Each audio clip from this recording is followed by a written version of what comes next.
driving in from Malakoi, said he'll be here shortly. We need a little bit of a quorum. Our chair, Jeff, is not here. He called this morning.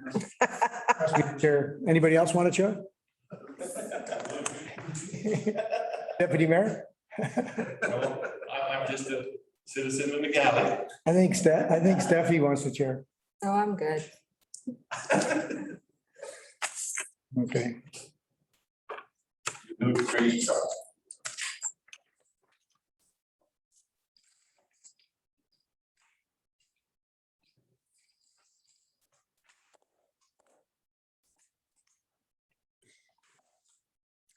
So who else going to Remembrance Day tomorrow? What time is it at? Uh,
Just checking, are we waiting for someone, council?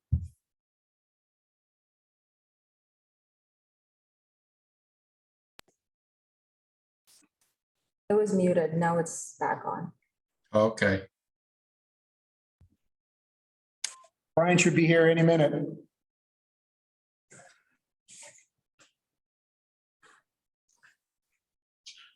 Is Terry a committee member or is it just, is he on a committee, Terry? Ex officio kind of thing, or He's not on the committee, so there's only 4 members. Need majority for quorum. Should we be upping that, you think? Pardon? You think it would be better if we upped that one or two more, one more person? or kind of backups there. Whoa, just in the nick of time. Sorry I'm late, everybody. That's okay. Problem. Need the 15-minute deadline according to Scott, so. I had a little emergency. Good morning. Welcome, everybody. Thank you for coming to the Development and Planning meeting. Before we approve the agenda, does anybody have any late items for the agenda? Your butt dialing me. Okay, recommend that the Planning and Development Committee meeting agenda for November 10th, 2021 be approved as circulated. Motion by Deb, second Brian. Okay, thank you. Adoption of the minutes, approval of the minutes, recommended that the minutes of the Planning and Development Committee meeting held on October 27th, 2021 be adopted. Motion by Brian, second by Deb. Thank you. Okay, we'll have a development service update. Scott, do you want to bring us up to date here? Yeah, so the current application, the stuff you can bring is up on the screen. Yeah, we have a new pending one on Thompson Court, so that would be for one of the industrial lots on Thompson Court. 1705 Hillier Road was issued, 1133 Eagle Pass Way, DVP, that one, we're still reviewing it. We may not need it. 21343 DVP, so that was a DVP we received just recently for variance for a dock on the channel. And then one that's not showing up is the one that's on our agenda today that we got. It's 21341 DVP, and yeah, that's on the agenda. We just got that last week, so we did it on the agenda so we can get it in front of council. But any questions? Willing to answer them? Any questions from the committee? Okay, no, that's great. Thank you very much. We'll move on. Okay, new business. We have Lockheed Craig, Merton Road, 2 Mile Road. So Lockie asked to talk to the Planning and Development Committee. So Lockie has a rezoning application in and a subdivision. It's for the Sick Moose Houseboats property. It's kind of split into 2 things. One is the waterfront development, and then the other one is the campground up on 802 Mile. He's looking at 58 campsites on 58 2 Mile, including tenting, RVs, glamping, possibly a strata, and then we're looking at the waterfront. I think that's what he wants to talk about today. So right now there's a CDZ 13 zone. So I think the committee has that zone in their package. Lockheed's presented a couple of drawings of what he'd like to do. I included a drawing showing what the previous CDZ 13 zone would allow. But yeah, it's really Lockheed wants to present to the committee, so I'll leave it to Lockheed. Perfect. Oh, just one thing. Can you grab the big binder that has the existing zoning too? So really appreciate the opportunity to come before the planning committee. I think it's critical for me and this piece of property. As I assume most people would know on this call, or all, we purchased the property in February 2020. I have been involved in this property in a peripheral way for a number of years and was actually around, I was legal counsel for waterway houseboats for a number of years. They fired me, thought I was too expensive, and went to a local law firm in about 2012, something like that. But as a result of being their lawyer, I actually owned and still own houseboats that I purchased in the 90s from them. So I was around, wasn't directly involved in the development. I know the people that worked with the district at the time. Blake Tisbury and Guy Christensen were the main two people, and I've got lots of intel from them on that. They spent a large sum of money, hundreds of thousands of dollars, putting into place the current zoning, and I want to go through what that current zoning is. The current zoning is it's actually based upon a comprehensive development plan that they submitted. And what was ultimately approved was in what we call the bench lands, 110 townhouses. And on the marina lands, which is the picture up on the screen, they had approved 225 condominium units. Now, those condominium units were going to be placed into a large, yeah, there it is, right there. Large complex that had two 10-story towers.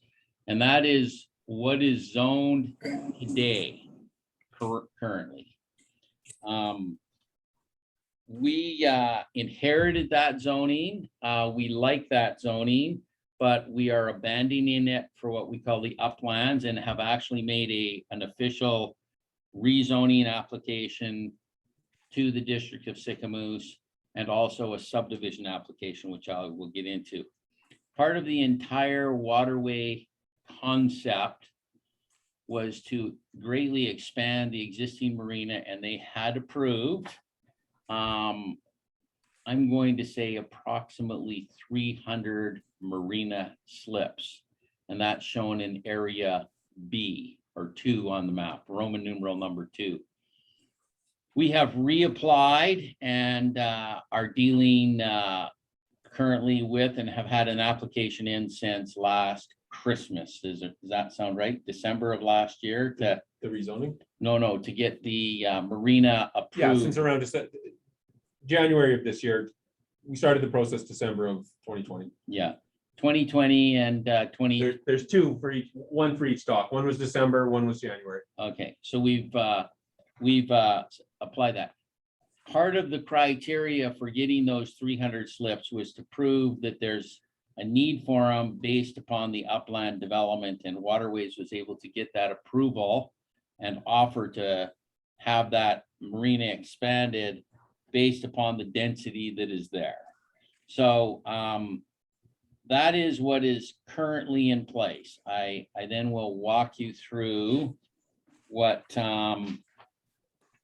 what we want to do, and then 2, the zoning that has been proposed to us by the District of Sicamous in the last 3 or 4 months. So on the uplands, we want to abandon the townhouses. We think the townhouses are good. I don't know that there's a market for them, but I think we have something that there is a market for, and that is a campground.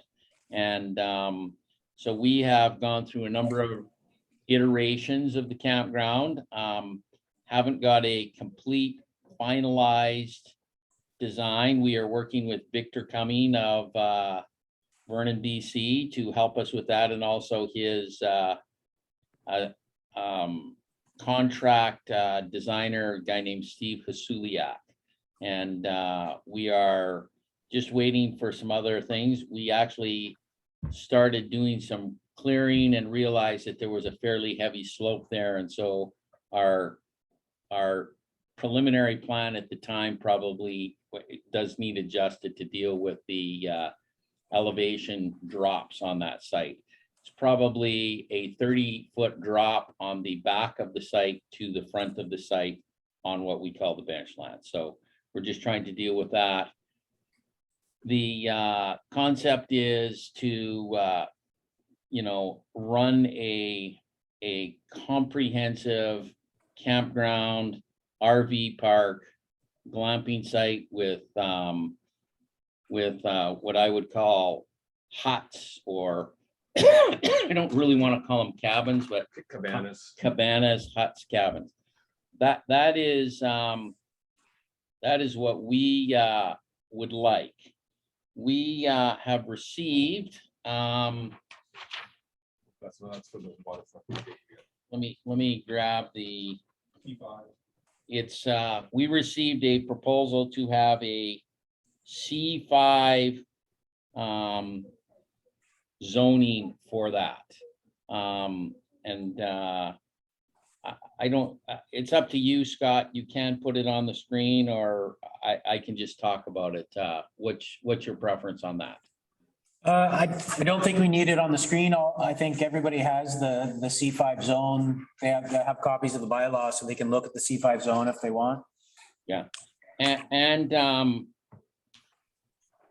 also, everyone has copies of what we have proposed to amend and have what I call site regulations, conditions of use as well, attached to those. And I want to go through that. First of all, is there any questions on what is currently the current zoning for these lands? Is there any questions about that? Any questions from the committee? Nope. Nope, just No, that's listening. pretty clear so far. Yeah. No, we understand. Yeah. Lucky, thank you. Okay, I do want to say, just as a commentary on the current zoning, I thought it was good. I feel like they, came up with a zoning that was indicative of their discussions and concepts to the District of Sicamous at the time, and it's quite interesting. I haven't seen it before, but I like it. It says, basically, this is what it's zoned for, and I'm going to read exactly what it says. All in accordance with the development plan submitted in binder 1 and stamped on, October 4th, 2007. And it had the map, and it has to be built, generally in accordance with the whole concept provided by their consultants at the time called Site 360. So thought that was quite interesting. That's what our tweaks was originally. Okay, so C5 tourist accommodation zoning campgrounds. We tried to stick with what was provided. I don't know. So these are the changes that we've proposed. So the principal uses are campground. Accessory unit uses are accessory building instructions, structures, and employee dwellings. Number 1, you had a maximum height of 5 meters, which would be, I would say, indicative of and probably in your R1 zoning. Is that correct, Scott? For accessory buildings and structures, 5 meters, yeah, that'd be probably close to what it is in the single family residential zone. Right. So we've moved that to 10 meters, and I'll tell you exactly why we want to. And one thing you guys should think about, even in your single family, 10 meters is 30 feet. We haven't finalized the concept on what I would call the washroom and laundry facility, but we have had in our mind that the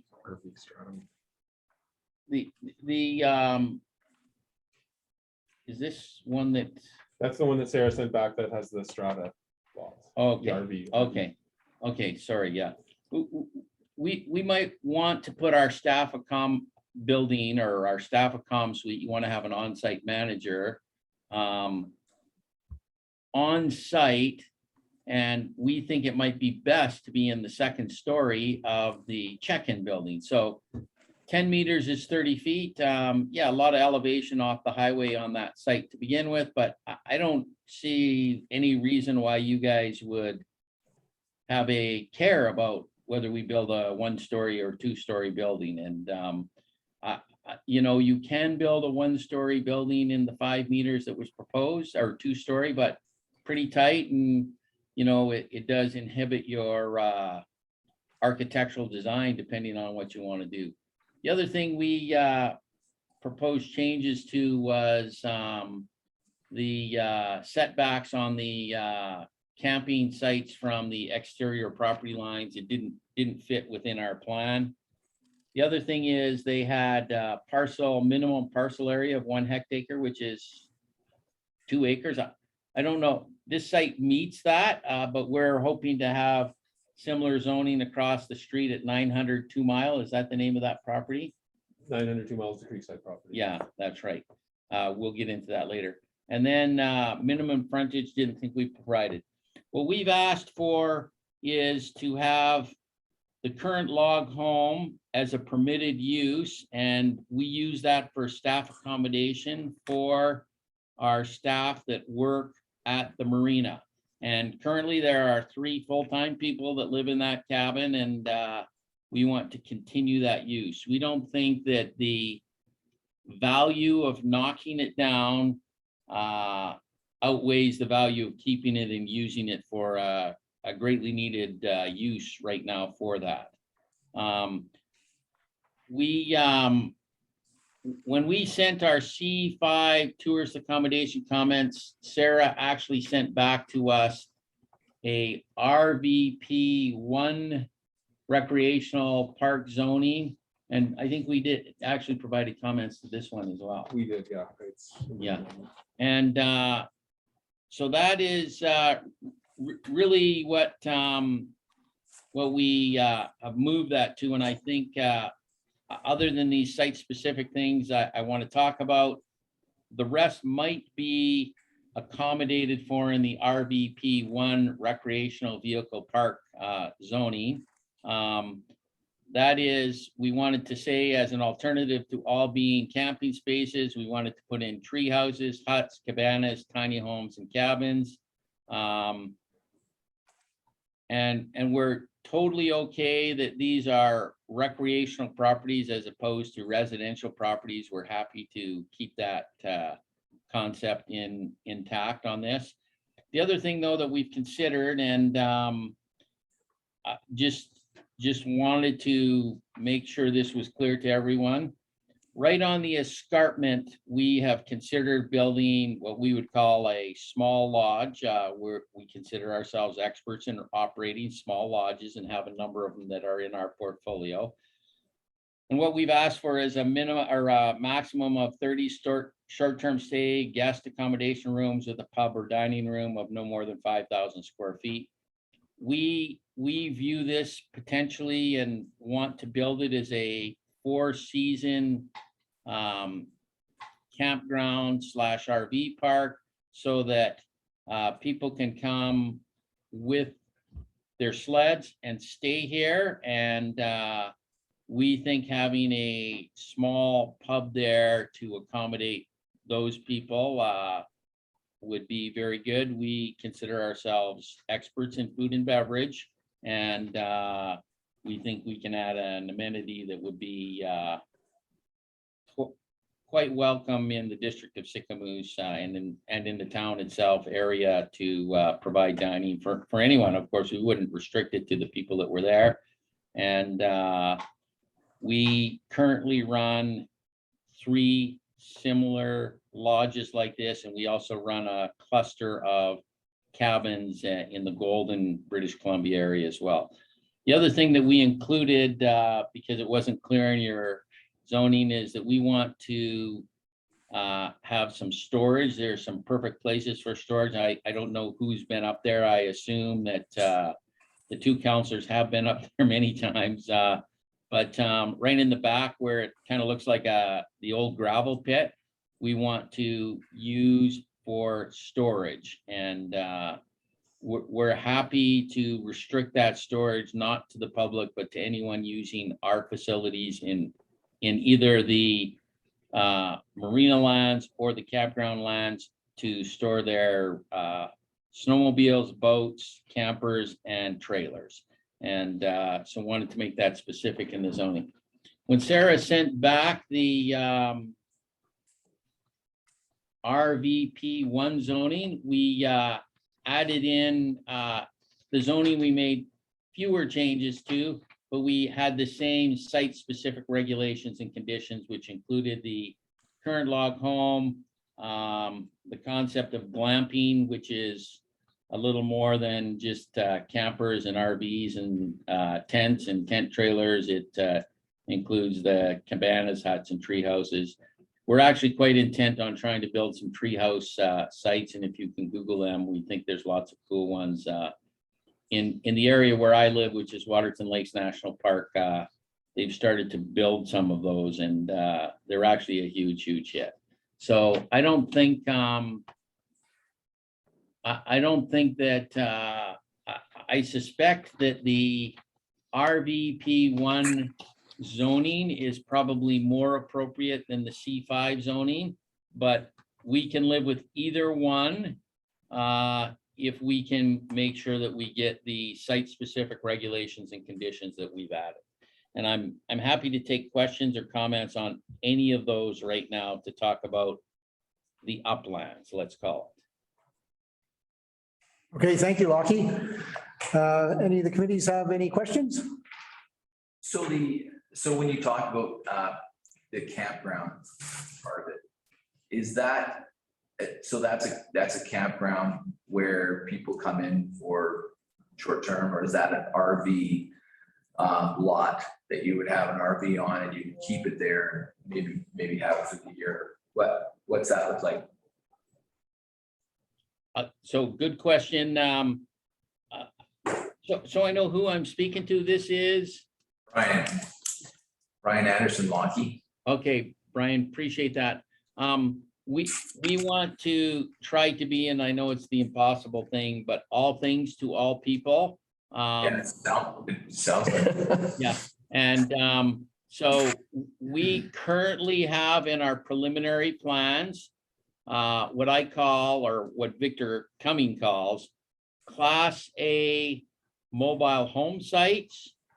Then we have tent trailer and van sites that we may build cabanas or tiny cabins on or something like that. So we're trying to do that, all of that. That's what is currently proposed. We want to then, in phase 2, build tree houses on the hillside. And the tree houses are open air, partially or fully with roofs. Haven't made a final decision on that. And you literally have to come up and put your tent in the treehouse. That's how it works. You come and put your tent up and bring all your gear up. There are people that are going to be bothered by the bears that the dump is attracted in that area. And Sorry. kind of an interesting problem that we didn't anticipate till this spring. And then we are in discussions with the MODI, the Department of Highways in British Columbia, the lands contiguous to it. We are hoping to obtain a lease, and with the district potentially, hopefully, we want to build walk-in campsites. So I guess the answer to the question is yes, we'd like to do all of that. Yeah, it sounds like there's a lot of for this one zoning, but like take care of everybody. That would be the goal. Deb, do you have anything? I know we're talking about the upland today, but is the idea that the marina / boat launch and all that will be accessible to the upland people as well as public, or how does that work? That's a good question. I intend to talk about the marina lands as well. We consider the biggest amenity for these campers is that a marina.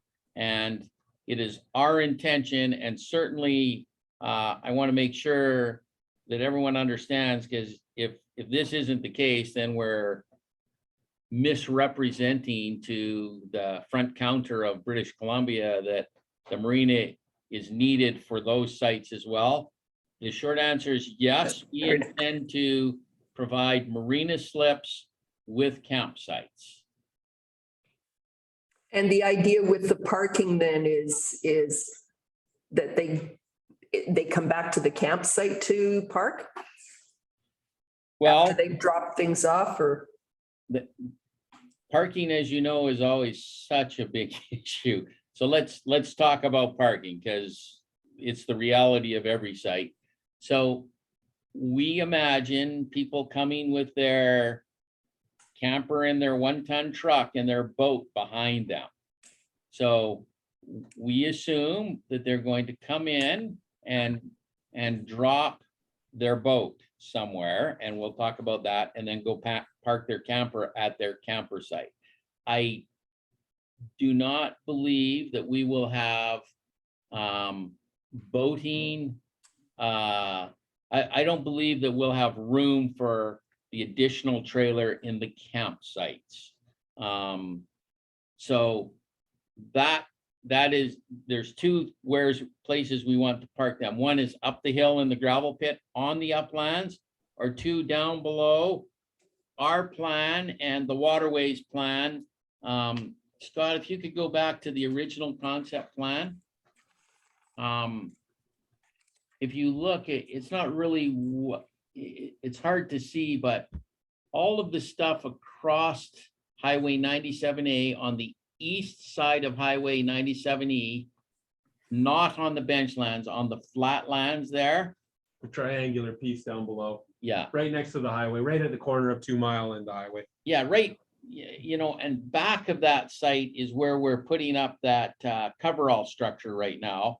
All of the rest of the stuff, we are going to, its long-term intended use is for parking for the marina lands and the uplands.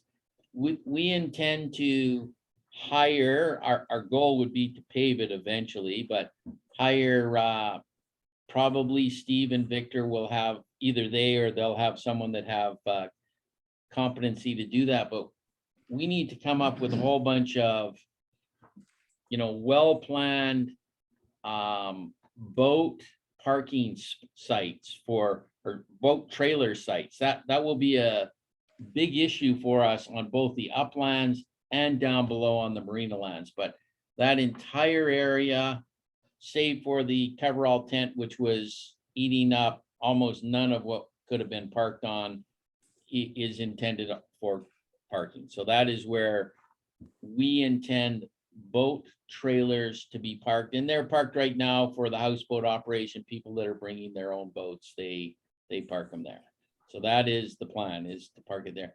If you go through, and I actually have spent the time, they had calculated 1,052 stalls on the site, which the majority of which were in there. I don't, I see it, but that would not include long vehicles. So if you look at their parking, it's actually 3 deep. So I assume they knew they were parking boats too. So when they come up with 1,052 stalls on the concept plan, that isn't 1,052 boat trailers with trucks in front of them. That's something less. Okay, thanks, Lockie. Anything else from Brian or Deb? Okay, I just had a quick question. Yeah, it's very ambitious. It looks good. You were saying is he doing a drawing for the upper hillside? Victor's done with Steve Husuliak. We're on version 3 or 4 already. Okay. We came up at about version 3. We thought we were the cement was getting dry. Then we went up there to do some brush clearing and realized that the slope was significantly worse than we thought. There's a lot more grade to that site. So we're back at the drawing board. What's the name of the lady that Susan Abbott, landscaped architect. we've hired? A landscape architect named Susan Abbott. She's the one that came up with the backcountry hut concepts. I do want to talk a little bit about that because I do have the advantage of having two council members sitting at the table here to say, she sent us to Revelstoke, Mount Revelstoke National Park, and they just built backcountry huts there. Parks Canada built them.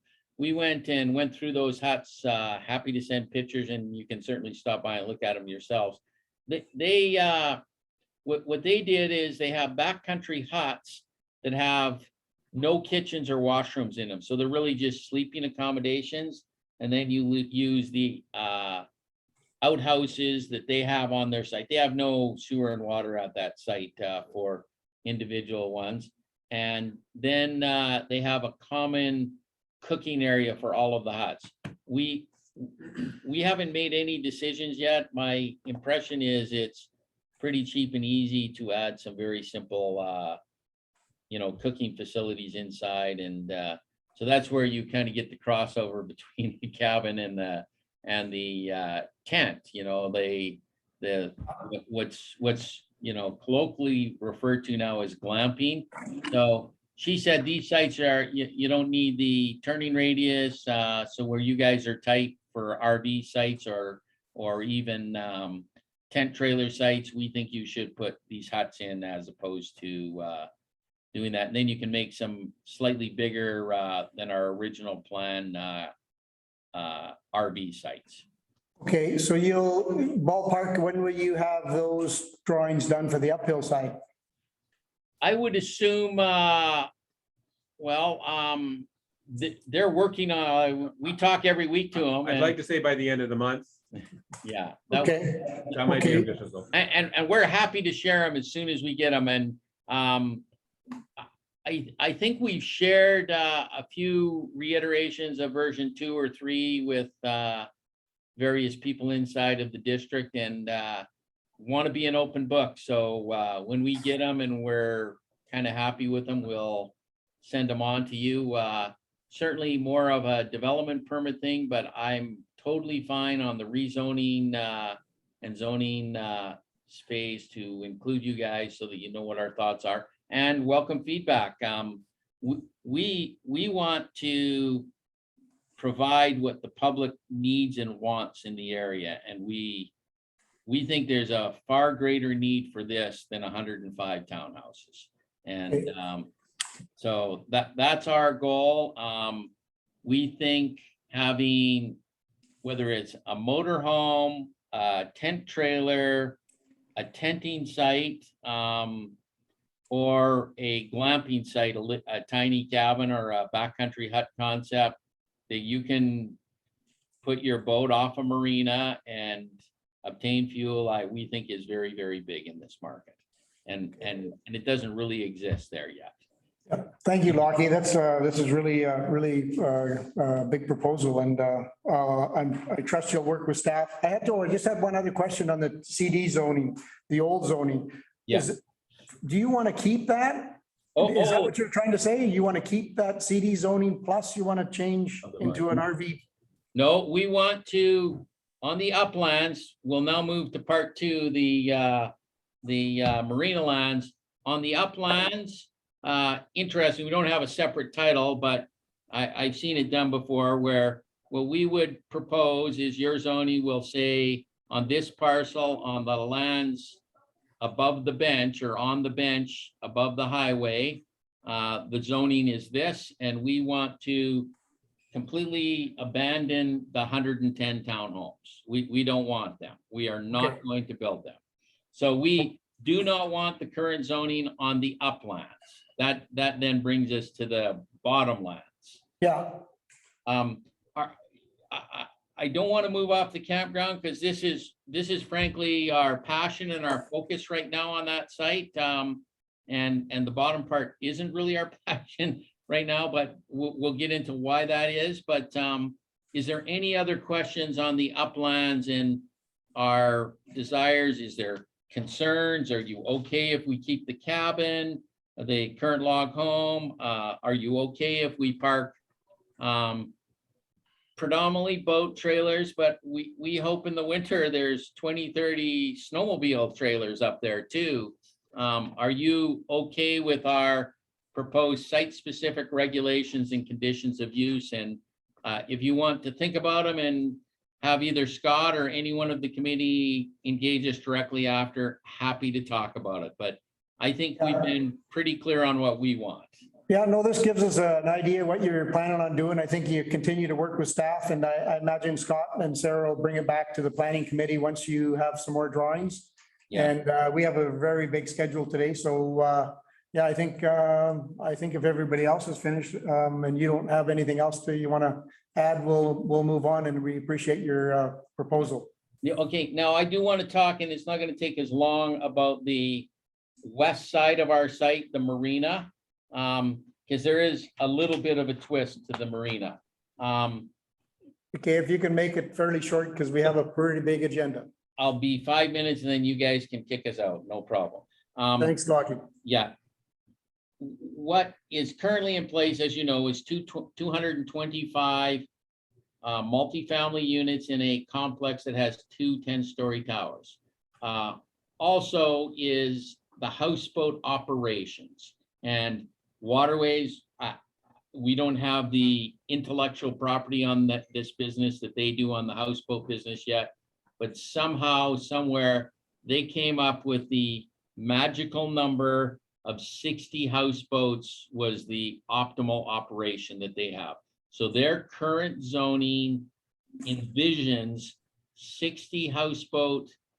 60 houseboat operation, which included a ops building and some guest services buildings, both on the marina and on the lands, and then parking predominantly on the other side of the highway. And that's why they came up with those 1,052 stalls.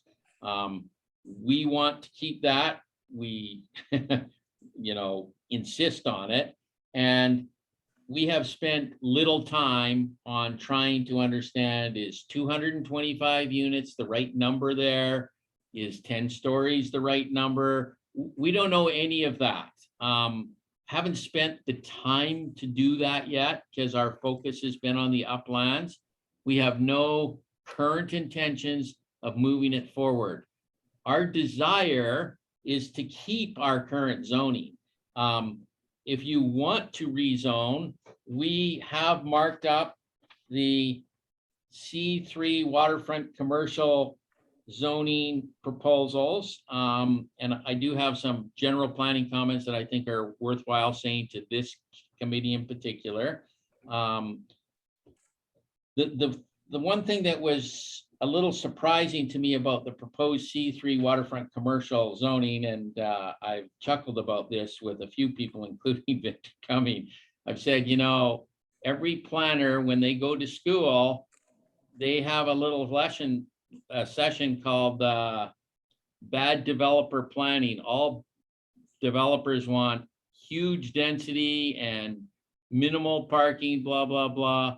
And they say, your goal in life is to make sure it's all low density, low height, lots of green space. Don't listen to those bad developers. The developers, of course, want lots of density. I don't know that 225 is the right number there. I'm surprised you guys think what was proposed in your zoning works out to be 5-story buildings. I don't know why you guys care about height on this site. And as I've said in communications with staff, that we think you want big density on this site, and we think you should have no problems with height. I can tell you, I have heard from someone inside of administration that kind of the community in general thinks that the legacy building at 7 stories is kind of the nice height. I don't know the answer to that. I don't know that once we jump into looking at this site, and it's not going to be for some time, and as I've said to a number of members in the administration is, yeah, Sicamous would rather develop the 3 existing sites that have had development work done on them for large buildings, but you don't have a lot of big sites and you want to keep them for the future, and this should be one. So we'd love to just keep the existing zoning. If not, we want to retain the 225 multi-family units if they fit and we meet all the other requirements, and 10 stories, which is 45 meters. We want to retain the commercial houseboats, and we want to have support operations for the commercial houseboat operations and commercial marina. And the only big twist is Victor's idea, and we think it's brilliant. If you look at our plan, he's going, until you build those big buildings, put some RV sites on your site. I said, oh, they're ugly over there. There's no trees. It's not in the forest, blah, blah, blah. He said, it does not matter, Lockie. People want waterfront campsites, and the mere fact that they can walk from their RV over to their boat is huge to these people. You will fill these 100% every day in the summer. And so in the interim, not in the current zoning, not in the CDZ zoning that's on site, we would like to put, how many stalls is I that? think there's 14. 14 RV sites. Of course, when someone, maybe not me, I might be dead, wants to build a big building there, you can't do that, so that it'd have to disappear. But we would like zoning to put some RV sites as proposed on the map in front of council. Okay, great, thank you. Anybody else had any other questions before we move on? How about Scott, do you have anything you want to add? Well, just we're working with, the zoning bylaw at large, and we're trying to capture what Lockie wants to do in the zoning bylaw at large. He also has a rezoning application in, so depending on the flow of information, in the end, maybe we'll not include what he wants to do in the new zoning bylaw, and we'll continue with his rezoning application as a separate application. If things work out that we can capture what he wants in this document, then we can work towards that. But yeah, we're constantly in touch with Lockie, so we're going back and forth constantly. So yeah, I think we'll find a resolution, and we're working to do it quickly. Yeah, appreciate that, and I'm happy to talk about uses or anything. The one thing I want to make sure is I know you guys have got a big job ahead of you in trying to get the whole rezoning done for the entire community. I just want to make sure no surprises on our part, and I kind of had a nightmare about waking up and realizing they rezoned my site and I can only build the current C3 waterfront would only allow us 70 units, and like I said, 5-story buildings. Had a nightmare waking up, and that happened to me without me knowing about it and fighting it if I was unhappy about it. I love working with the District of Sicamous. The administration, Scott included, are fantastic to work with, but I just want to make sure that nothing happens without us kind of knowing about it. And I assume that'll be the case, but I wanted to say it to the whole committee too. Yeah, you bet. Thanks, Lockie. Brian had one more question. No. Oh, you're good? Move on, yeah. Okay. Okay, thanks, Lockie and your team. We'll move on, and we'll look forward to seeing more stuff as you proceed with your development. Thank you, and appreciate having an opportunity to speak to everyone. And Scott, again, thank you for all your hard work, and happy to keep plugging away with you and Sarah, and we can talk once you guys are through all your stuff in the next few days. Thanks. Okay, thank you. Okay, we'll move on to item B, a new business, 21-341 development variance permits, 930 Seat Frontage Road. Scott? Yeah, so this is an application to vary the rear setback 6 meters to 1.5 meters on Seed Frontage Road. It's a commercial zone property. You may remember we had a temporary use permit for right next door to Sicamous Cedar Products. This is the Sicamous Cedar Products property. So the proposed shed is at the back of that property. You can see it outlined in red. Yeah, if you move on to the next one, that's Highway Commercial B in the OCP, Zone C2, Highway Commercial. And then I think we have a drawing that was done So we've asked for a better drawing, hopefully drawn with a ruler. But yeah, this is the setback they're asking for from 6 meters to 1.5 meters. It's a small storage shed. There'll be no occupation of it. So it'll, I guess the issue is there's residential behind it. So, when you have that difference, if he's building a giant building right 1.5 meters, the property owner might have a problem with it. So that's why the variance is required. We've sent it out for referrals, and we'll send it out to neighboring property owners. We'll have to get that out today. And then I went out there yesterday with the building inspector, and we met with the owner. He's already poured the foundation for it. So he's ready to go. I went and I talked to the homeowner at the back. She's totally fine with it. She thinks, it might be an improvement to the property. He did have a CCAN back there, so she sees this as an improvement. Got a letter from the people who are on the other side, Sheena Gill, who's they operate the business next door, and they said they'd be fine with it, and they actually may use part of this shed for storing some of their equipment. So yeah, it's a pretty straightforward application. We'd like to get this on council for the next meeting so he can get his building done. It's going to look like this, exact same building, only on the other, that little foundation he's created. So staff's recommending that, that the Planning and Development Committee recommends the district authorize the permit. Okay, anybody have any questions? No? It's not a galvanized barn. Okay, I have a motion to accept the recommendation. Brian, second Deb, okay. That sounds good. I think it's fine. Do you want me to read out that recommendation or? No, you don't have to. Okay, that's great. We'll look forward to seeing it at council. Thank you very much. Okay, moving on, new business, item C, 21-2000 DP Development Variance Permit 901 and 907 Trans-Canada Frontage Road. Scott, are you up again? Was that Sarah? This is Steffi. Steffi, oh, good. So the applicant is proposing a commercial building to accommodate food and beverage establishment, retail sales, and also employee dwelling unit on the second floor. The subject property is currently zoned as Highway Commercial B according to the official community plan. And it is zoned as C2 Highway Tourist Commercial according to the zoning bylaw, which actually permits all of the proposed uses by the applicant.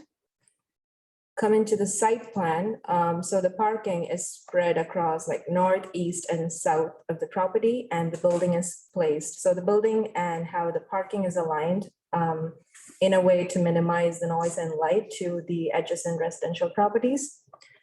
Coming to the form and character of the building has staggered elevation, giving privacy for each of the retail unit, as well as giving individual spaces for patios, outdoor patio spaces. So there are 40 parking spots, along with outdoor picnic area and 6 bicycle parking spots as well. So the applicant has submitted a landscape plan, elevation drawings, and all the other drawings for the development permit application. Coming to the DVP, the applicant is requesting to vary the setbacks for commercial buildings and structures from 6 meter to 5.9 meter, and to vary the screening and landscaping section 309 4B1, minimum width of the landscape buffer from 2 meter to 0.6 meter. The application was referred to internal and external agencies. So these are the comments. Operations department, they had a comment that to do the traffic impact assessment at the building permit stage. And that's the view. The applicant is currently working with the province regarding the contaminated site profile process. And yeah. Very good. Committee members, any comments or concerns?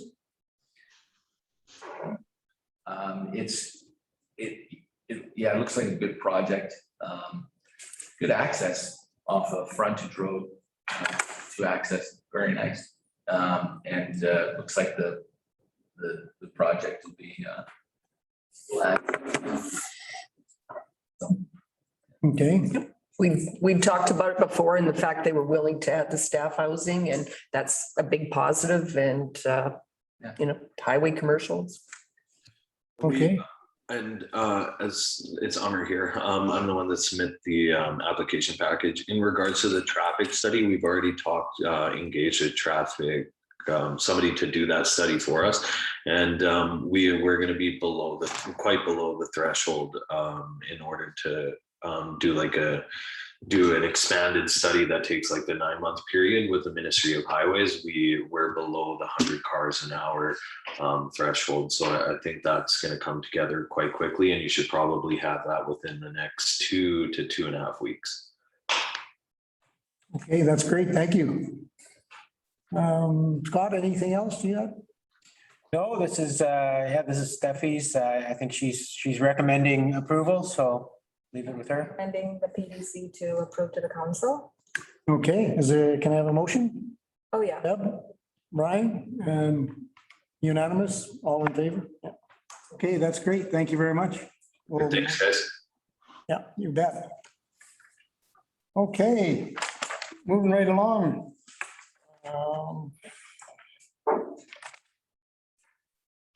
Item D, 21-211 development permit, 530 Main Street. Scott, you want to take it away? Is this Sarah? This is Sarah. Sarah, okay? That is me. So council had directed the applicant to meet with the site and have a conversation. And the committee then asked if the applicant could come back to this meeting today to have a further conversation, including an invitation to MOTI to also come. So staff did extend an invitation to MOTI, more than just one staff member, a few. Unfortunately, they politely declined, referring to their written response to the referral and that the response hasn't changed. So MOTI is not here today. We do have the applicant online, Mark, the agent. Hello. Hey, Mark. So whatever the committee would like to further discuss. Okay, thanks very much, Sarah. Anybody else have any questions or comments or questions? Deb? Well, I'm obviously disappointed that Modi isn't here and isn't part of this discussion. But because in the absence of them, we don't really have any more information than we did before. Okay, But Evan. go ahead. Brian, you go ahead first. So I think that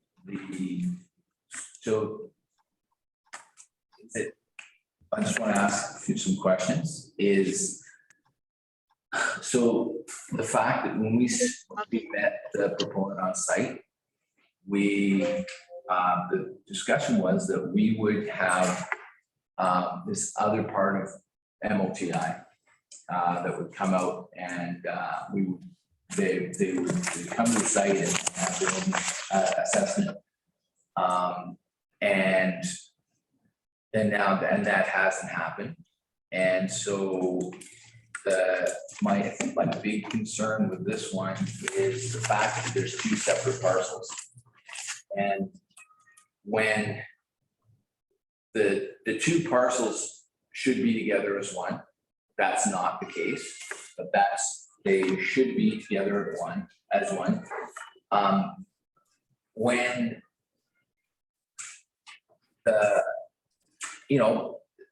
a friend in town has asked me, like, why are they so confident that they're going to get the second one approved? And so we're to approve the first parcel, which is completely linked to the second one. We've talked about, how do you have gas pumps and not obviously these 2 are linked. So these 2 parcels, I sense in speaking to Tweet Pal that he doesn't think that he's going to get approved for the second one. He knows it. And I just think that's odd. How would you know that? And obviously he's ordering tanks and everything like that. when the second one, with the building part of it is, is not for sure. We need to see MOTI and we need to, there's an environmental assessment and everything like that. It just seems to me, it seems odd that just continue on steady as she goes. So that's why I have a major problem with the access. Like this, we haven't had a good answer, and MOTI didn't come in and give us anything at all. They just sort of abstained from commenting about it, and that's the problem I have. So it stood there on site and said, we're gonna talk to the MOTI and get them to come back and really look at this instead of just backing away.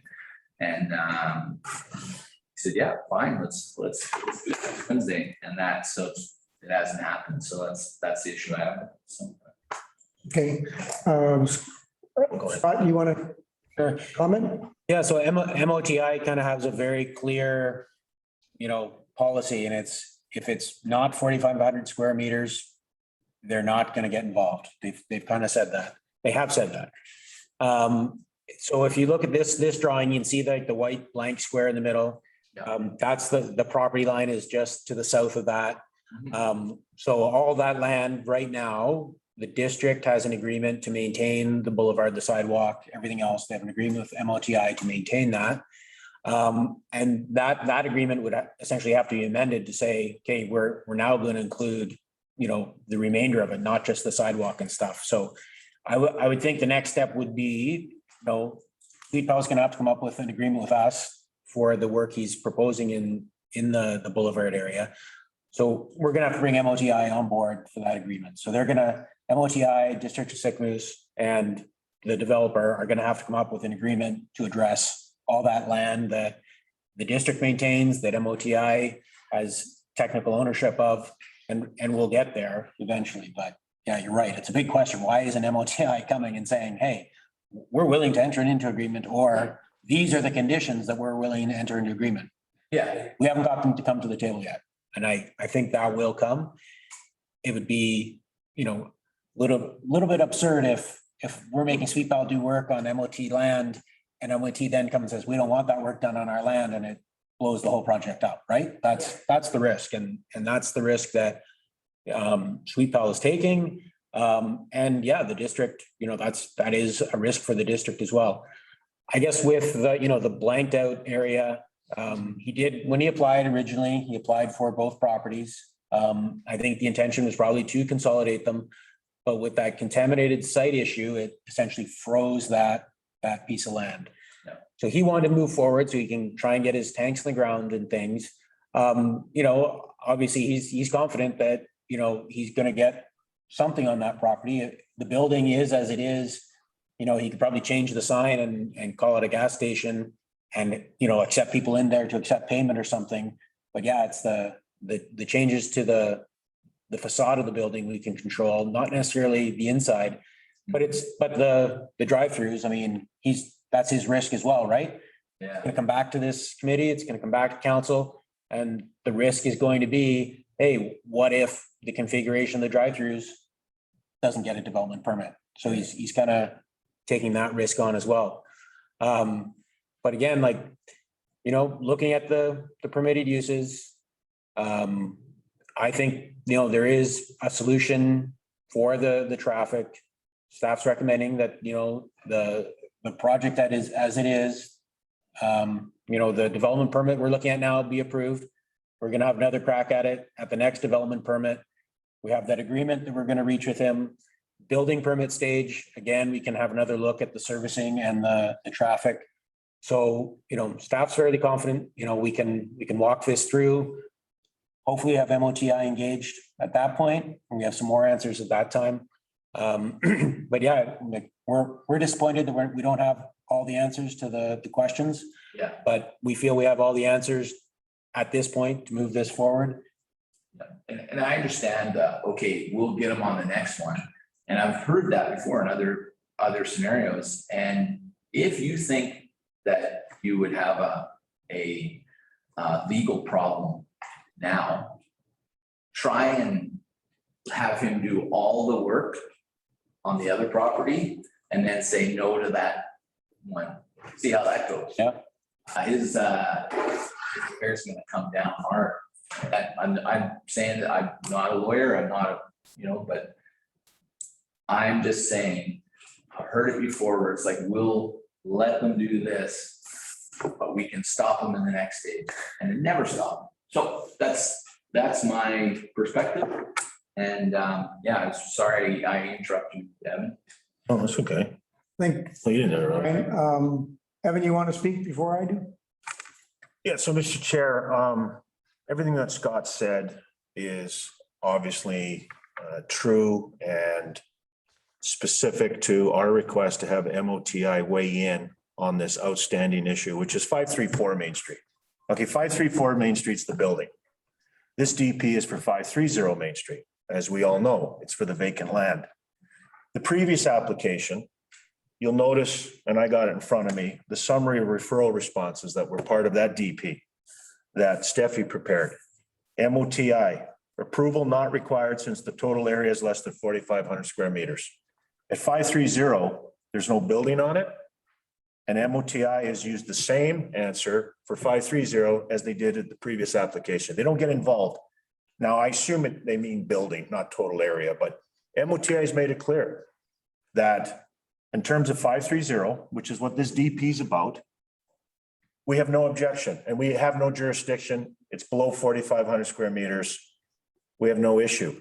However, MOTI has said, we are aware that the applicant is preparing and proposing the use of this sort of no man's land, this area that MOTI and the DOS have responsibility over, and it's putting the planning committee members and council members questioning whether or not that's going to be approved at 534. It's hard for us to look at what's best for the community when we have this outstanding issue. The comments by Brian Anderson are really directed to the proponent, and I hope the proponent's listening, that the staff recommendation for a DP for 530 is just for 530. That the proponent still has to deal with the site declaration process, the contaminated sites issue on the building, that the proponent still has to deal with this MOTI issue. So as long as they know that, and that's fully understood, then we can It move is. forward. We understand what you're saying, and we know it's just for the back portion of the lot. Yeah. And we're prepared to move forward with that portion of the lot. All right. That's all I'm asking. Thank you. Okay. Thank you, Evan. And I too, I wanted to weigh in, and this is, this is highways issue. They sterilize this property by not allowing access. This property does not have access unless you consolidate the two lots. It actually has just a little narrow 8-foot piece of dirt to get into it, because the most of it is all highways, or if it's highways or it's district property. So as highways are going to allow them to put any infrastructure, whether it be asphalt or curb and gutter or storm and drain on that property, we don't know. And that's why highways has to weigh in, or that's why the district has to weigh in, engineering department. And that's why I feel that myself, that this is, the lots need to be consolidated and they need to get approval to be able to use that highway property as an access to get around that building, because they don't have enough room without that. So that's basically where I'm coming from. So I know we want to move forward. I guess the motion, the staff are recommending that we approve this. And I guess I have to read it out. That the Planning and Development Committee recommend that the District of Sycamoose approve development permit number 21-2111-DP for the property legally described at Lot 2, District Lot 497, Kamloops Division, Yale District, Plan 2371, except plans 87355, 12390, 13401, H664, KAP 57835, KAP 63992, it's a long one. EPP 61095 and EPP 09190 located at 530 Main Street for the development of a service and repair establishment. Phase of the development consistent of a gas bar, canopy, electric charging stations, paving, parking, waste storage enclosure, landscaping and boulevards improvements. So can I have a motion to send this on to the council meeting? Sorry, one point of clarification. So when this had come to us before and Jeff had added the amending wording regarding the offsite, that's not going to happen now, but that would happen as the 534? Okay, sorry, just for my own. And Scott? And we did add that to the development permit. So that wording is actually in the development permit. Oh, got it. Okay, thank you. Yeah. Okay. Motion by Deb, seconder. Now, we've got a second in order to vote, don't we? Yeah. You don't have to get a seconder, Yeah, but if you want to vote on it, you need a seconder. Yeah. yeah. Seconder, or seconder?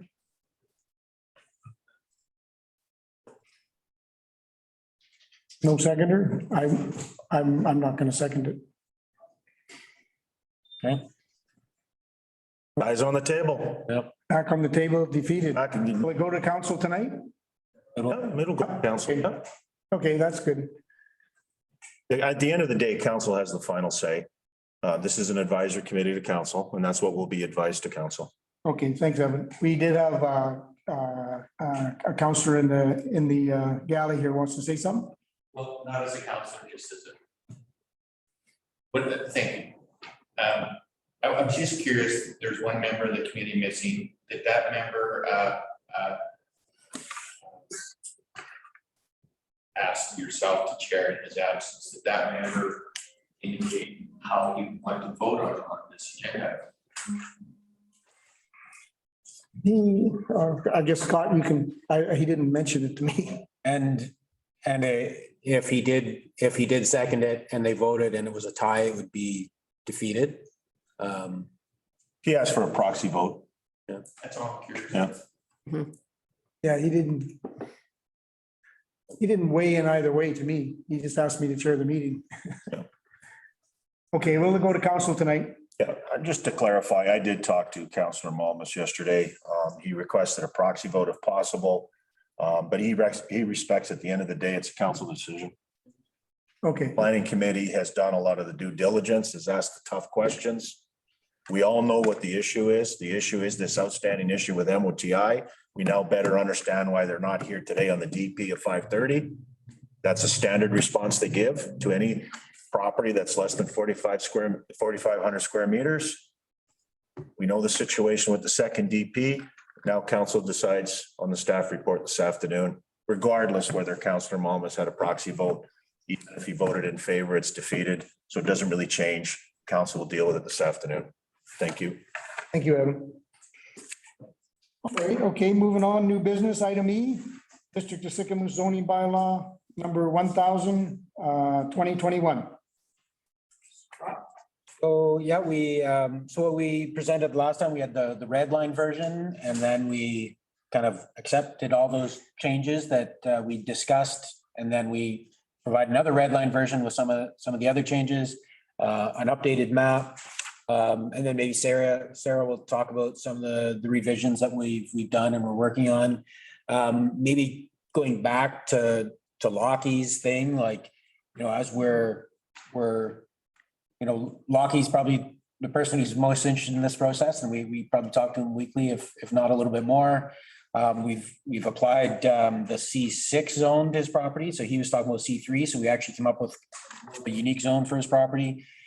Maybe in the end, we came up with a super unique, like, specific zone for him, but yeah, we're still collecting information from Lockie. We're still accepting information from the public. I don't think we've got any property owners specifically between the last meeting and this meeting, but Sarah will walk through some of the changes that we've made and we're working on. Okay, so the first item, formatting, those are some changes that I'm currently working on. There were some document stability issues, so I didn't actually get that version to you guys.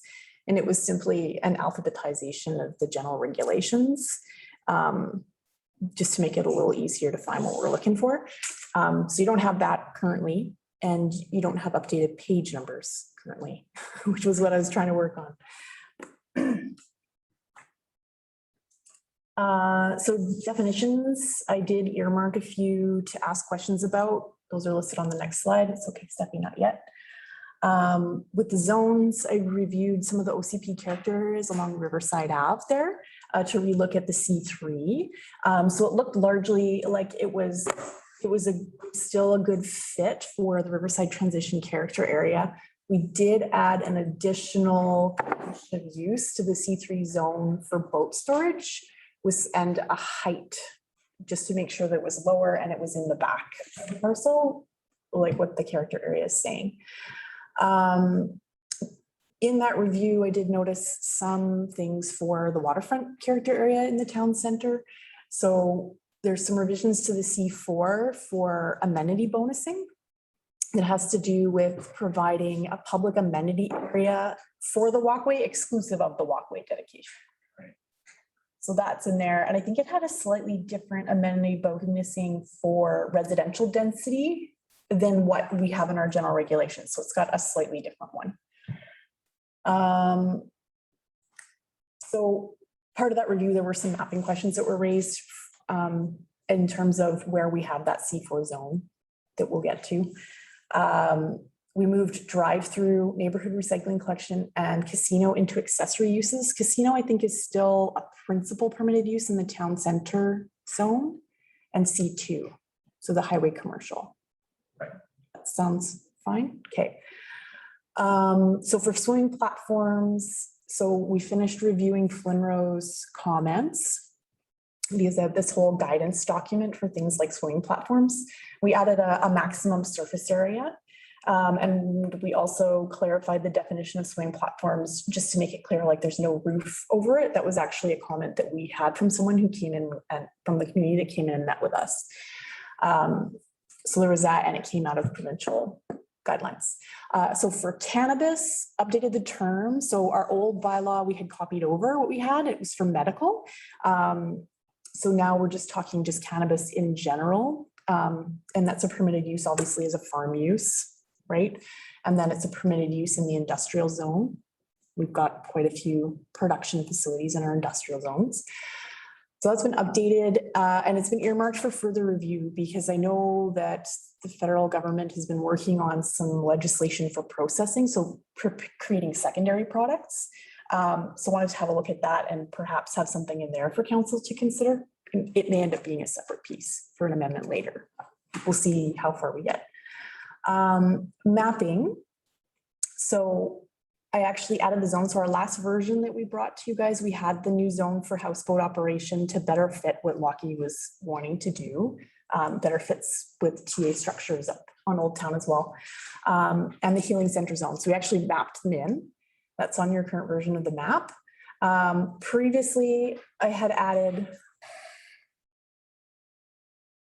one more, there we go. Previously, it had added the park zoning on the water that was asked for. So just wanted to make sure that the committee was aware that is on there as it was asked. So that park zoning was added at all the road ends, which is for public access. Also added along the 97A where MOTI is the upland owner. There's this one section where it was raised about that, like that there would never be upland consent for anyone to have docks. It would create this whole hillside in that area, just north of 2 Mile. They would become semi-waterfront owners, and our zoning, the W1, would allow them all to have docks and buoys and swimming platforms. So that's been zoned park on the water, so that in that area, it wouldn't be a permitted use.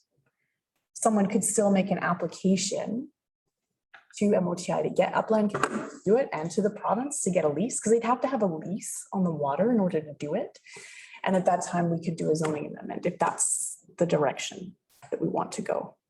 That's been put in there. Let me know what the thoughts are there.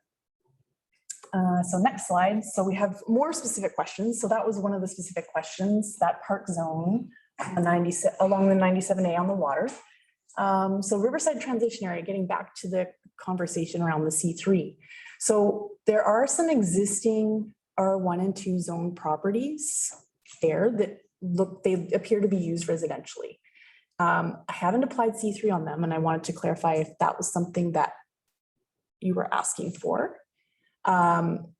Stephanie, you could go to the next slide just so people can see where I'm talking about. Next one. Yeah, so one of the comments we had when we had the open houses was from some folks who are actually in the town center as well, not here, but they were commenting that their insurance is very high. They live on a residential property. It's zone C1 currently, but they pay a lot of extra money a month for insurance. It's not used commercially, but it's zoned commercially. Therefore, they're being charged more. So this is why I bring the question, should we actually zone C3? Because that's going to have implications for them. So it's these guys here along Riverside and the ones north. So there's a cluster going up towards Main Street. Just wanted to clarify that. Do we want to make it C3 or just leave it so that as they want to develop, they can ask for a zoning amendment and then their insurance would change? It makes sense. Any comments from the committee? I don't think I can. Are you one of the? Yeah, and I'm, so it's, Are you? It, makes sense to keep it the way it is, and then as they develop, change it.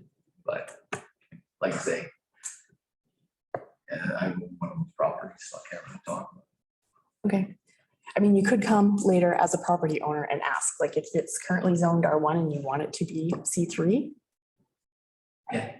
I'm actually kind of surprised that insurance, Like $100 a month. sorry, I was gonna say, it's just, I think they're idiots and I don't know why, they're dealing with the wrong insurance coverage or person or, It's not the first time I've heard it. I've heard it in where I worked in other places too. Yeah. Okay, it's just, I've got a lot of different properties that are zoned different things and that's not something that's ever come up as part of my commercial coverage. Were they on waterfront properties? Nope. There's a few that come to mind. So, no, sir, maybe we can we think about that? Well, yeah, absolutely. next, So I wrote it down. them the way they are. And we'll workshop this too with council, so we can come back to it. Okay, My list. Thank you. Okay, so this is where else I noticed a difference. Looking at the C4 versus C3. So White Pine Crescent, the OCP designation that allows us to zone all that along the channel as C4 for tourist accommodation mixed with residential, doesn't actually support including that below White Pine. That is in a medium density separate area. So next slide, Stephanie. So here's the proposed zoning down here. Right in here, but the land use designation changes there. Oh, So yeah. that doesn't support the commercial tourist accommodation. So should we would have to do an OCP amendment if we wanted to continue with that. So I know that there is a whole development in there. And I believe that there is some short-term rentals going on in there. Just from some conversations with some people who own it in there. okay. Yeah, that's right. I just wanted to flag that. Should we dial this back and make it multifamily? Which is what is currently zoned. Or we leave it like this and then consider an OCP amendment before, we'd have to do that before we adopt the bylaw. That's a tricky one. Have we talked to the Strata Corporation? Not specifically, no. And they haven't come forward since we've started doing the public consultation. Okay, It would be nice to hear from them, for sure. okay, that's another one we need to look into. Okay. Carol? Yep. Stephanie, go back to my list. I'm sorry.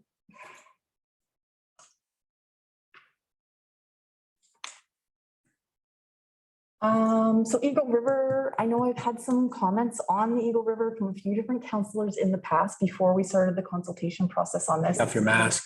Sorry, I'm gonna get back up again and point again. So I just wanted to ask, do we want the W1 zone on the Eagle River? Or should we zone it as conservation park? So the W1 zone allows for docks, buoys, swimming platforms. There's the odd ones along there. I know it's a very active river with a very mobile channel. So I'm not really sure what the feasibility is of people actually having stuff on there. But do we want to leave that W1 on the river? Or do we want to go to a conservation zone? Well, I think if we moved it to a conservation zone, we'd have a conflict with all the people that have docks there now. So that would cause a little bit of a grief. I think keep it W1. W1, okay. Yeah. Good to know. So Finlayson Ave. Finlayson Ave has come up a few times with some of the other projects that are going on. A lot of our current multifamily zoning, and the bulk of the area that's currently designated multifamily in town here is all single family developed, and it's all recent newer development. So we're not going to see any additional density. It's very unlikely there. So Finlayson, that whole area, the Yarmouth lands, it's in the town center. That OCP policy supports high density. We currently zoned it C1 as asked by one of the committee members. It's in the highway commercial. Do we want to consider potentially split zoning along Finlayson Ave? Unfortunately, we haven't been able to meet with the owner or their agent. There was a planned meeting, and then there was some issues with another property, and that we never did reschedule. So I think that the committee, you guys did meet with the owner though, right? You were able to meet, so maybe. okay. So I know one of the early conversations with their past agent was to potentially do residential, like townhouse type development along Finlayson. So the question is in my mind, and it was raised too, like, oh, do residential over there, or do like civic uses over there? That is that what we want to do? Deb? It's such a strange property, the lots and everything. And I know we don't want to really get into comprehensive development zones, but in the absence of, like the properties being split zoning, it's just, it doesn't fit anything. And I think having on Finlayson side, on the south side of those properties, the mixed use idea of some commercial below and residential above is a good idea. But so the conversation that we had with the owner was that that it would be a split zoning situation. There'd be some sort of road access possible.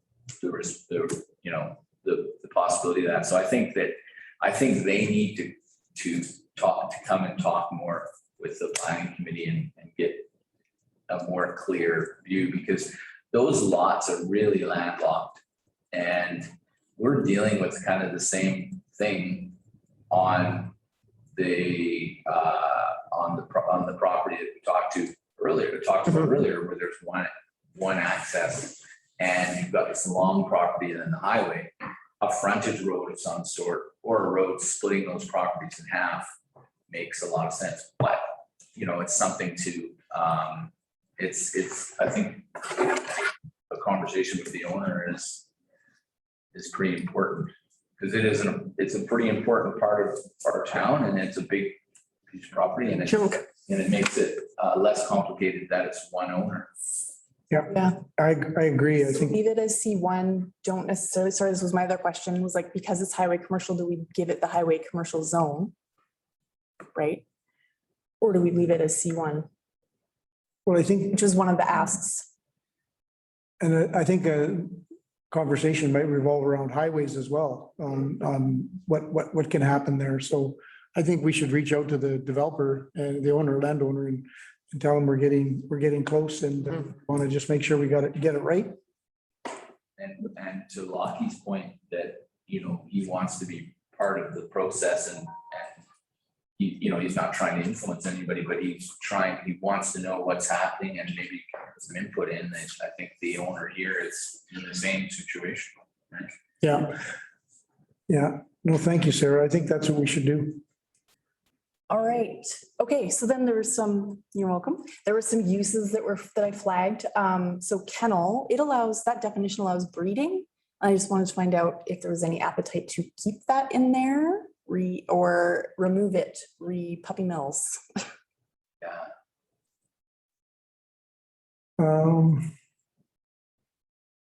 Yeah, I had a question from a from a resident about livestock in town and, you know, making noise early in the morning. So I don't know, allow breeding in a kennel. I don't know. Anybody got a comment? I have a question. Yeah. What are the, what control does the town have of how that looks? So if you say you're allowed to have a kennel building and you're allowed to have a certain amount of dogs or cats or whatever, is there a process that they could be inspected at a certain time, or is it, you know what I mean? Yeah, Because the puppy mill thing is a big thing. it is, especially now with COVID, everybody's looking for pets. Yeah, so I mean, there's number one, there's always the building permit process, right? So, and then number two, there's a development permit process. So currently the OCP is only going to trigger a development permit process where it's permitted in zones that actually have that development permit area that applies, right? So it would be in the industrial. So kennel is currently a proposed permitted use in the CR country residential zone. The intent was more that it would only be in the ALR, but that's not a distinction we've made at this point. We haven't made a distinction for uses between ALR and non. So all the larger lots that have that zone permits kennel. And we did have one member of the community whose lot is now zone CR, who was like, I don't want a kennel on any of my neighbors' lots next to me, right? If it's ALR, we can't really prevent it. It's allowed. So there's that. So on the CR zone properties and in the A1 zone properties, there will not be a development permit process triggered. There is a building permit process though. I don't know that building code is really going to speak to minimum standards for how an animal's kept. It comes down to the SPC. Business license would. So we do have that animal control bylaw. Yeah. And more than three. So someone wants to own more than 3 dogs.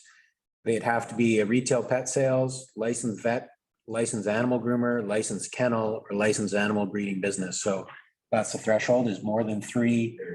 You're a kennel. However, it is to public feedback. I did check in with the corporate officer on the status of that. And she was saying that so far it doesn't sound like the public feedback is supporting, there's no appetite to limit the number of dogs you can have. Mhm. So that may be moot. Right. You know, I mean, I guess that begs the question, in country residential, you look at how many big lots there are in town, like I could have a kennel next to Bayview. You know, and it's something of concern and maybe it should be on industrial or commercial land. I don't know how you. Yeah, well, I mean, we could certainly refrain what the CR and A1 zones say and have uses that are specifically only for if you're in the ALR. Just to make it clear that if you're not in the ALR, this is not a permitted use on your property. Mm-hmm. Right, so far, we're allowing all those tourist accommodation type uses and agritourism accommodation type uses. So if someone is using their CR zone land agriculturally, they could have those uses. And right now it's also including kennel. So we can take breeding out of that definition, or we can further regulate kennel. If you consider it to be. Your recommendation is? Yeah, I would say breeding out for sure. I don't know. Can we work on that one? Yep. Kennel, breeding. That's a tough one. Can see it in both sides. It's a tough one. Thank you. Hey, float home, Counselor Bushel. So this is a use, we have, it's defined, it's in the bylaw, but it's not a use that's permitted anywhere in the bylaw right now. Yeah, Where would be appropriate? So we now have a custom zone just for TA structures and those houseboats. So there's that. The other zone that would support marina uses, like basically, if you're gonna have a float home, you need a marina for servicing. So C3, which is down at our public area and on a lot of lands that don't actually necessarily front on the water. And then we have C4, but that's tourist, specifically tourist commercial, not residential necessarily. And then we've got that C6 zone, which is on the water. I just thought, I thought I'd put this in the zoning meeting, just, they do it on the Fraser River, they do it in a lot of places in Vancouver. And it's a unique, plan to have float homes, whether it be in big marinas or even on the channel, you would have to have, a good fair size foreshore to be able to accommodate float homes. But it could bring another industry to the community. Right. So Old Town Bay has a ton of room over there. Plus they have another piece of property up for sale that does have a plan for another big marina out there. So I don't know. I just thought we should not forget about it. Okay. I mean, we can certainly just leave the use in the definitions. It's there. If somebody asks for it, they could go through the amendment. Mhm. Okay, thanks, Sarah. That's good, yeah. That's a good point. C3 or C6. Bulk fuel depot. So this one came out with our I2 zone because we don't really actually have any existing uses where that zone would apply. So we took the zone out and then took some of the uses out. Some of the uses were added into the light industrial zone where it seemed appropriate. This one came out, but because of some other conversations around heating fuel, gas, and needing to be stored somewhere in tanks and then delivered to people from there. I wondered if we need to keep bulk fuel depot as a term in the bylaw. Add it.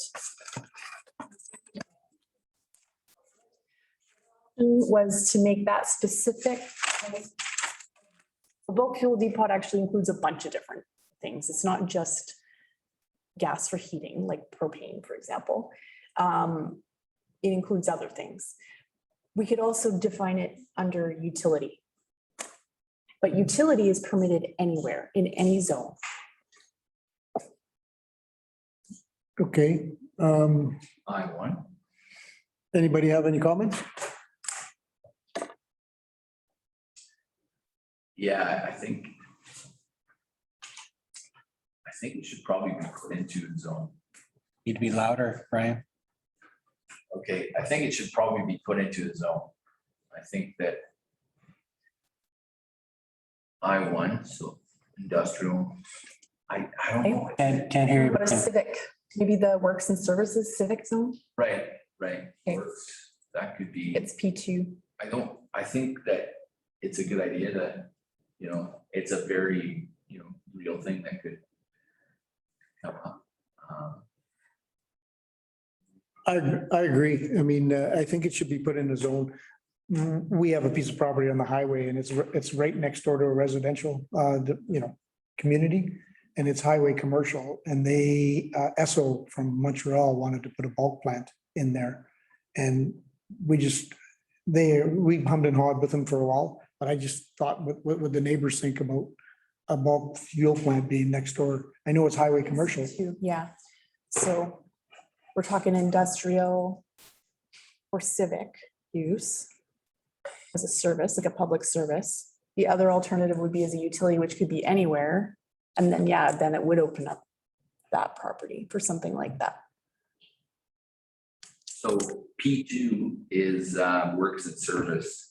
Yeah, So there's only one. the landfill and Oh, where the public works yard is. okay, yeah.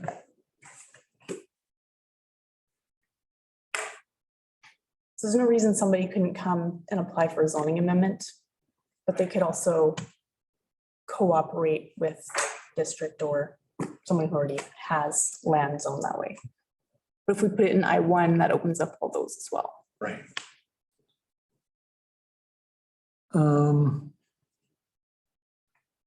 So that, just thinking about that out loud, the old Petrocan station on the highway, Mhm. it is an actual propane distribution center where they bring in a big semi and they fill up a big tank. Okay. The truck goes in and out of there all the time and takes out propane and delivers to the community. That is not zoned. Zone C2 right now, Yeah. because that allows vehicle service station. But that's more of a, is that more of a card lock that was there before? No, it was a gas station before. So that property would probably not be zoned for it. Or it would be, And it's right beside town commercial, that commercial. So are you suggesting that one, we should change the zone on that one? On I1? well, it's next to it's the proposed grow off is next door. There's a proposed. At Norden, yeah. And we've currently got that whole area of Norden Court tentatively zoned I1. We haven't heard from anybody. Not. I did make sure I added some green sale type stuff to the I1 because there's that one property there that does. I think that one needs a little bit of homework, yeah. I'll help you with that if you want. Okay. Okay. What else are we doing? Neighborhood recycling collection area versus recycling depot. That, I'm gonna put you on the spot. Well, we have a good example of on Bottle Depot is. The Bottle Depot is a existing non-conforming use. But as soon as they brought those rollout bins there, that kind of extended that existing non-conforming use. And they have that temporary use permit for those. Council gave it a 2-year permit and then they extended it for 2 years. And they've directed the owner to find a new place for those rollout bins, right? The Bottle Depot could stay there indefinitely as a non-conforming use, but those rollout bins need to move. And the question is, when we call it neighborhood recycling collection, defined it as a rollout bin that people bring their recycling to and then it's taken away. And then a recycling depot would be a Bottle Depot, like kind of your more intense recycling use. So I guess the question is, do we want to like keep it all as recycling depot, one place where people are going to go? Or do we want to have an opportunity for those rollout bins in the community? I understand it used to be a Parkland Mall. Maybe a small one could be in the Askews parking lot if people are bringing back recyclables. Or do we want to limit it to the landfill or a place in the industrial park, essentially?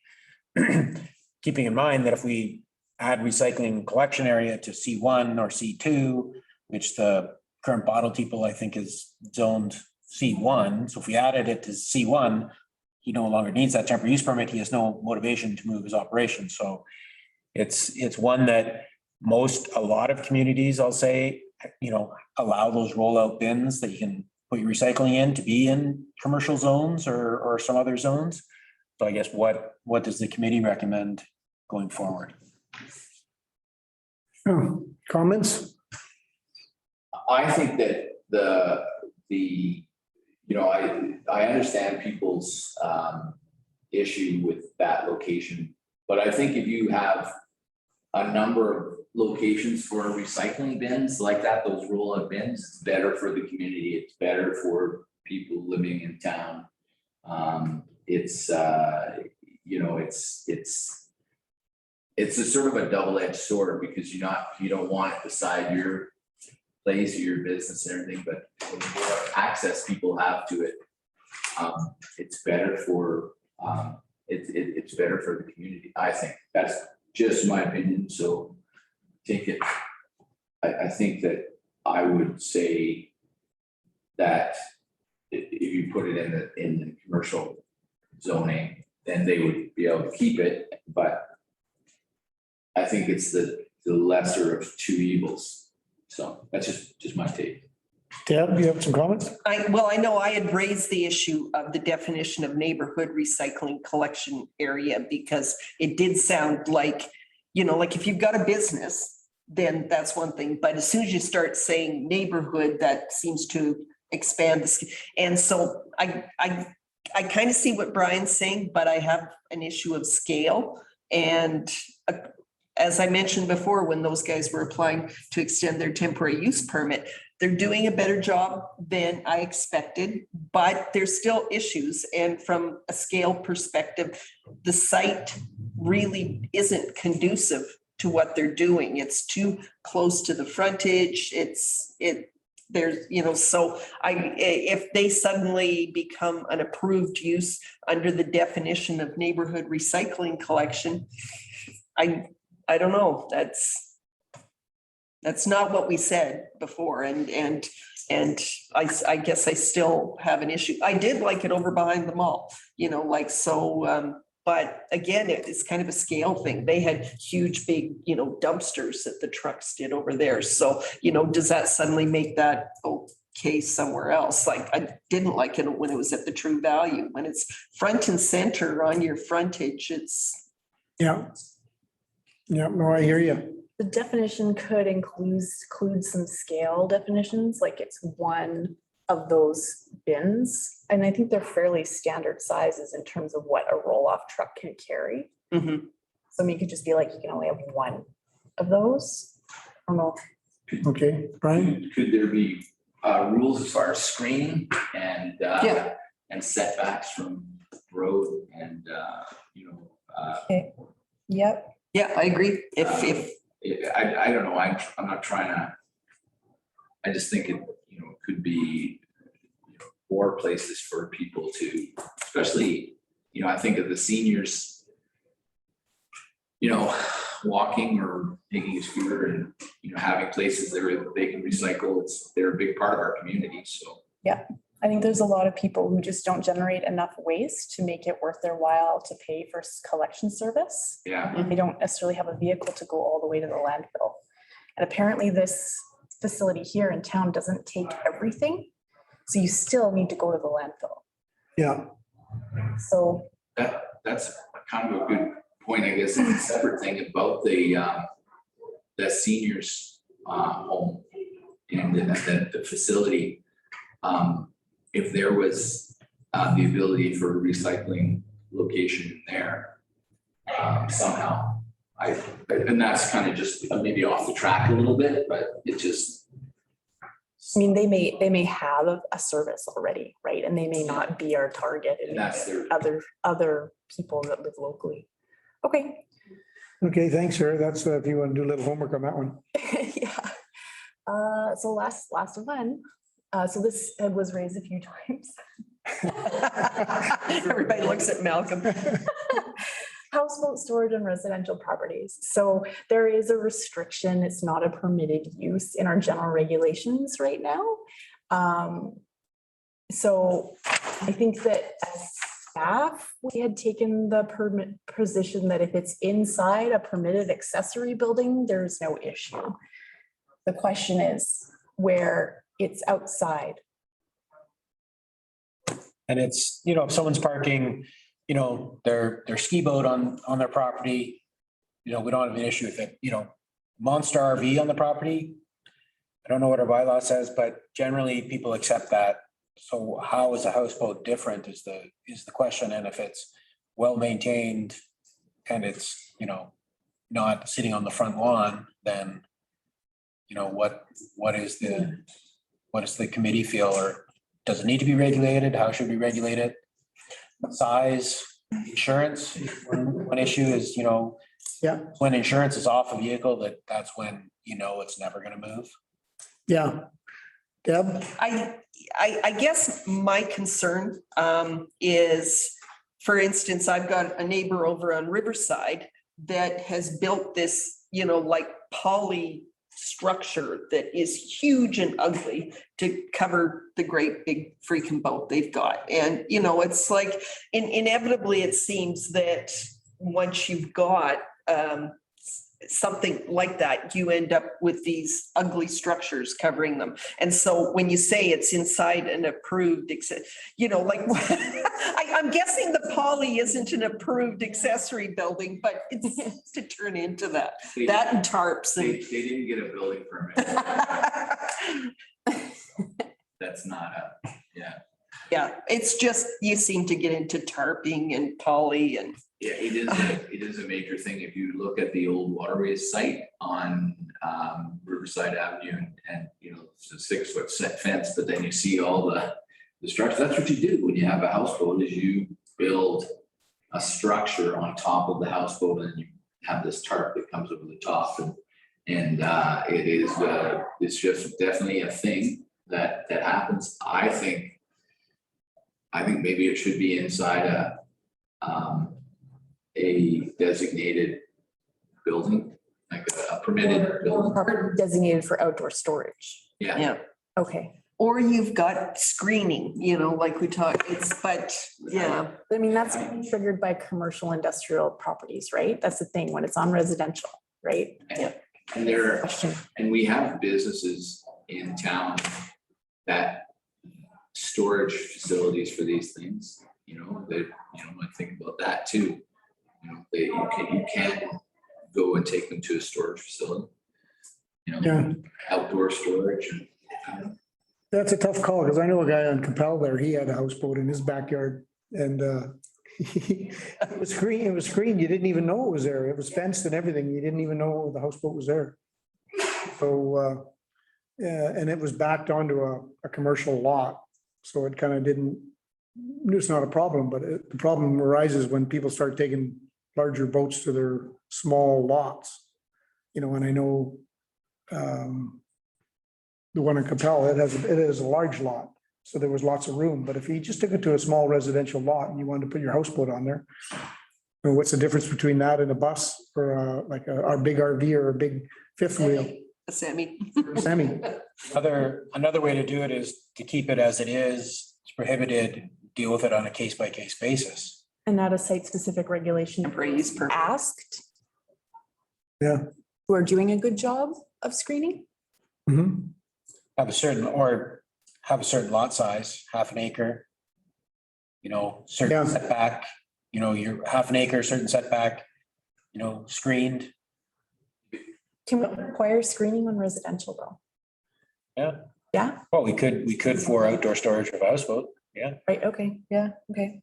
Okay, well, sounds good. Oh, Malcolm, you had a question because I just want to be upfront in case for board members. I do have an existing variance application that's still pending for a houseboat. I would just like to respectfully suggest to the committee that possibly it's restricted to whoever owns the property has to own a houseboat. It shouldn't be for somebody let their buddies stick their boat in their backyard. If an owner, a residential property wants to store their own houseboat that's registered in their name, and there should be some insurance requirements on it, that there's a current survey that it's a seaworthy and it's just not sitting back there rotting. I think if there was some language in this, like allow for a variance subject to the property owner. And it's got, they're not renting the space out to somebody else or someone else. It has to be their own boat and their own yard. You know, perhaps a lot size of a half acre or more. It should be fenced and cross fenced, so it's not visible from the street. Obviously, in the back, cross fenced. In my instance, it was referred, the staff referred it out to closest neighbors, about 50-meter radius. And I have apparently 22 close neighbors, and nobody had objections. And staff recommended approval, but it was tabled by council until these new bylaws are done, which, well, it was actually rejected by council, and then the mayor brought it back and tabled it, subject to the results of this new bylaw, new OCP bylaws. So being a gateway to the Shuswap, being a houseboat capital of Canada, I think it would be counterproductive to have a bylaw saying you're not allowed to put your own houseboat in your own backyard. But there should be some conditions on it, so it's not set an ugly precedent also. Okay, great. Thanks, Malcolm. All good points. Sarah? Yeah, I would suggest not restricting it to an owner because then we could end up with absent owners just storing their stuff. I would suggest the permanent resident of the property. So say if it is a tenant, but it's a long-term tenant, they can store their personal boat there. Because I mean, anybody who's renting a property and they live there, their RV can be stored there, right? So. Yeah, if I may. Yep, go ahead. Yeah, I respect the committee and council, but you don't want to set a precedent where someone has a large lot and they just want to make some extra money and start sticking houseboats in there. I don't want that. I don't think the community wants that. So that's the only reason I'm saying ownership occupied sort of a condition, but it could be a long-term renter in the same condition, but you don't want multiple houseboats on a residential lot for sure. Yeah. Okay, great. Thanks, Malcolm. Anybody else have any questions? Hey, Terry? No, I just got here. He didn't get the memo about the start time. Sarah, how about? Oh, it's good. Okay, That's it? that's it. I mean, I got some answers on some things and a lot of them we're still thinking about. So maybe we'll workshop it with council when we get there. Okay, and don't be afraid to reach out to the committee on some of those things, and we'll do some homework on some of the items that we didn't make decisions on today. Okay. Malcolm? That's all right. I just wanted to thank the community. I was looking at the map, quick to bring it up, on some changes on Riverside there. I think it's more practical to have properties in the C3 consistent along Riverside there. And I recognize those changes. Thank you, and thank the staff. Staff is the committee, I guess. Okay, anybody have anything else to want to bring up? Fine, okay, well, recommend that the Planning and Development Committee meeting November 10th, 2021 be adjourned at 12:04. I have a motion? Brian, seconder Deb? Thank you very much, everybody. You.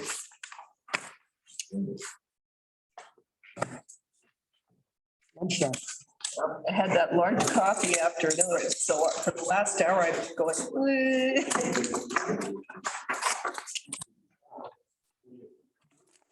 Moving right along.